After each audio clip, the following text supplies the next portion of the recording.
Welcome and thank you for joining us on Birth Mother Matters in Adoption with Kelly Rourke-Scary and me, Ron Rains, where we delve into the issues of adoption from every angle of the adoption triad.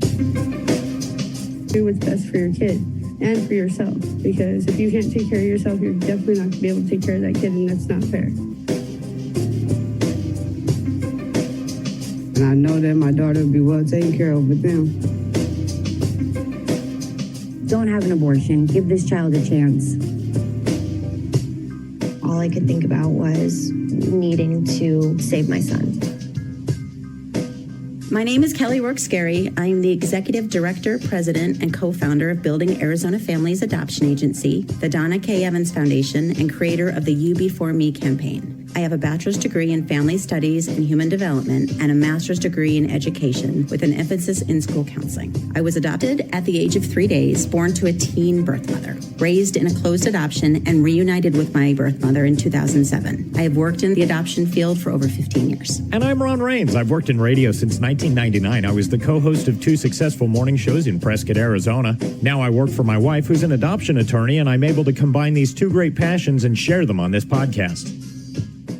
Today's podcast is going to be about adoption news and adoption updates, what's happening around the nation regarding adoption and COVID and abortion and everything kind of coming together.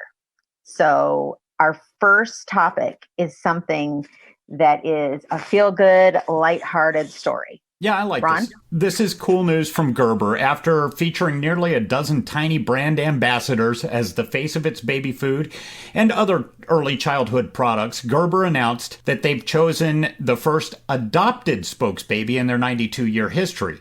Magnolia Earl of Ross, California, was picked from over 327,000 entrants submitted to the company's website. Magnolia, who just recently turned 1, captured the hearts of the judging panel with her joyful expression, playful smile, and warm, engaging gaze. Last year, the family got a call about a mother in labor who wanted to talk, so they pulled off the highway. They got a chance to connect with these amazing birth parents, and just a few hours later, Magnolia was born. The family sees this winning photo search as a chance to tell this sweet little girl's story. Magnolia has 2 older sisters, Whitney, who's 12, and Charlotte, 8, who's also adopted. I think that, first of all, hats off to Gerber for not just picking an absolutely adorable and beautiful little girl. Right, but which she is. She is absolutely that. She really is. She is the cutest thing I have ever seen. I mean, she is just, you look at her and you can't help but smile. Right, absolutely. And, the fact that she is adopted on top of it just adds another layer of love. And I get chills when I look at her because she's just so cute. Sweet. She really, really, really is just precious. So I think they picked an amazing little girl. And hopefully this will bring more awareness to adoption as well. So thank you, Gerber, for making such a great choice. So next we're going to Benton, Arkansas. The first newborn to be legally surrendered under the state's new safe haven law was dropped off at a Benton fire station. The baby boy is healthy, and right now he's in the custody of the Department of Family Services waiting for his forever family. Fire station number 3 is the only safe haven baby box in the state, and this is the 7th newborn to be dropped off inside a safe haven baby box nationwide. Monica Kelsey, the founder of Safe Haven Baby Box, was also abandoned at birth. She said that the mothers of these babies have one thing in common. They're just in crisis that you and I may not know or understand. Out of the 7 babies that have been surrendered in the baby boxes, 5 have reached out and received services and information, and 1 just wanted to thank the organization for letting her remain anonymous. The baby is healthy and safe. Kelsey wanted to praise the birth mother for making a tough decision. Now, according to the Arkansas Safe Haven law, it allows parents to bring a child 30 days or younger to an employee at any hospital emergency room, manned fire station, or law enforcement agency without facing prosecution for endangering or abandoning the child. A parent can also use a safety device, the baby box, that's installed in the exterior wall of a fire station or hospital to ensure 100% anonymity for the parent. Once the baby is surrendered, the Arkansas Department of Human Services will facilitate an adoption for the baby to be placed in a permanent home. Kelsey said the baby will probably thank the mother someday as she did her own birth mother. She said, "You are selfless, you are heroic, and one day I pray that you'll reach out to us so that I can personally thank you for this beautiful story that will live on forever in Benton, Arkansas." I found this story to be absolutely amazing. So I guess Kelsey, the woman who is working with Safe Haven, was one of the women who it looks like she was also a baby that was placed for adoption as well. Mm-hmm. The KTV News was the one who we received this information from, and Kelsey was abandoned at birth. Mm-hmm. And so I guess she's paying it forward. So I think, that is amazing. Now, I want to make one point that's really important regarding Safe Haven babies. When they say there's only, 7 in the nation that have had the box used, that doesn't mean that there's only been 7 Safe Haven babies. Right. Like we are, Building Arizona Families is a Safe Haven location during our working hours. And we don't have a box. Somebody would come in and hand the baby to us if that was the case, and then walk out. We have not had a Safe Haven baby handed to us, but we actually have placed at least 2 Safe Haven babies. Oh, okay. Great. So that is, I think that is absolutely a wonderful choice for moms who are in a predicament where they feel they have no other options. Mm-hmm. I mean, by having a Safe Haven law and having it publicized, and so people know what it is, we're going to prevent situations like, do you remember Prom Mom? Yes, absolutely. And those type of scenarios. So I think that Safe Haven is doing an amazing thing. We're huge supporters. Like I said, we are a Safe Haven location, a drop-off location, and we've been trained by the Safe Haven personnel. We know what to do if somebody was to come in. And again, good on Kelsey for taking what happened to her and making it into something beautiful. Well, I definitely equated this story to you and what you've done with your life. Thank you. Because of, you were adopted and you thought, I'm going to, the same way, pay this forward and maybe make the world a little better place. So congrats to both of you. Thank you. All right, this next one actually is going to be a little tough because I'm actually literally reading this letter. So this was an open letter to FX Network to the FX Entertainment chairman, John Landgraf, and the director of AKA Jane Roe, Nick Sweeney. And it's from pro-life advocates who actually knew Norma McCorvey. The letter says, "Dear Mr. Landgraf and Mr. Sweeney, the following is a joint statement from the pro-life leaders who knew her, some for decades, some who took her into their homes and shared their lives for years in response to the widespread media reports on the FX aka Jane Roe documentary that focuses on Norma McCorvey, set to air Friday, May 2nd, or 22nd, pardon me. Not content with trashing pro-life hero Phyllis Schlafly, FX has now set its sights on the pro-choice heroine turned pro-life heroine Norma McCorvey Roe of Roe v. Wade. Most of us have seen caricatures of ourselves in the media made possible by selective editing, outright omissions, and direct falsehoods. An entertainment enterprise is the last place any of us would seek out for facts on women whom we all actually knew, loved, and admired. Norma was a woman who lived a complicated life and experienced many heartaches. She struggled to make her place in the world, but she never sought an abortion or had one, though the minds behind Roe v. Wade implied the opposite. She regretted the way she was used in the case that ultimately carried her name. We knew this because she said so directly to many of us, and as we personally knew, she carried her pro-life convictions with pride and passion, and in a sworn affidavit, she affirmed her convictions, signing her name to the statement, "I obviously advocated legalized abortion for many years following Roe v. Wade, but working in abortion clinics forced me to accept what abortion really is. It's a violent act which kills human beings and destroys the peace and the real interests of mothers involved." At the end of her life, some of us engaged with Norma and were able to spend time with her. This also makes us wonder about broader context of the conversations presented in this edited documentary designed to shock and undermine her story. We asked for the unedited footage of the exchanges to see for ourselves just what was left on the proverbial cutting room floor. With the strength of the pro-life movement throwing that Supreme Court decision back into the balance, the abortion industry and its media lackeys are scrambling to rewrite history and shift public sentiment in favor of Roe in order to protect abortion. What does it mean to support Roe v. Wade? It means supporting an unjust and unconstitutional ruling that sanctioned the violent killings of 60 million American children and counting, and it means applauding the death count that grows by the thousands each day. It means protecting the license to kill. The bottom line is that the woman we knew personally does not resemble the woman portrayed on FX, which is why we skeptically reject a production that came out after Norma's death, when she couldn't correct the record for herself or which contradicted her earlier statements. Fact check FX, your production doesn't line up with the decades of friendship we personally shared with Norma. FX, we don't believe you, and we want to see the raw footage. We look forward to your response. Sincerely, pro-leaders who knew and worked with Norma. And then they list all the people who supported this letter and were involved in it.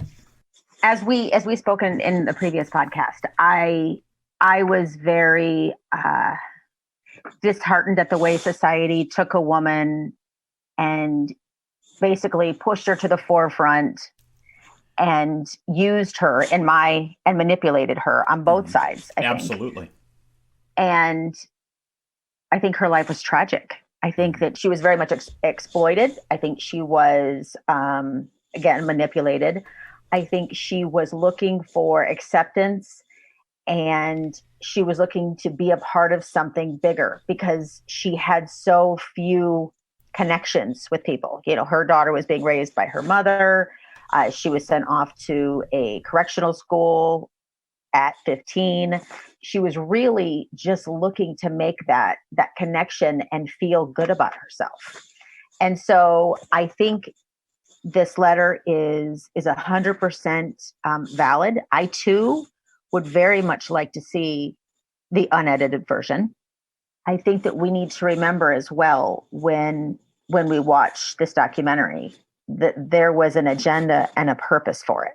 So statements made by Norma that are going to support the end goal of the, producers of this documentary are going to be the ones selected. Now, do I think that this woman went backwards and forwards in her decision? Yes, I do. I do not think that she had a genuine opinion on it. You know what I mean? Like her own opinion. I think she did look to get an abortion herself. So she, at one point in her life, was not pro-life, but she never had one. Right. So I don't know. What do you think? Okay. Well, first of all, I think that the documentary was more even-handed than I expected it to be. It did lean a little more towards the pro-choice side, but I thought it was going to be very heavy-handed, and I didn't find it to be that. I also think that possibly this letter was written, it seems like, before they had actually seen the documentary. And I agree with you that she tended to cling on to the side that was accepting her at any given time, and she would say what they wanted her to say. And I don't think she really had a strong opinion one way or another. She espoused to have a strong opinion both ways at different times. So I don't know.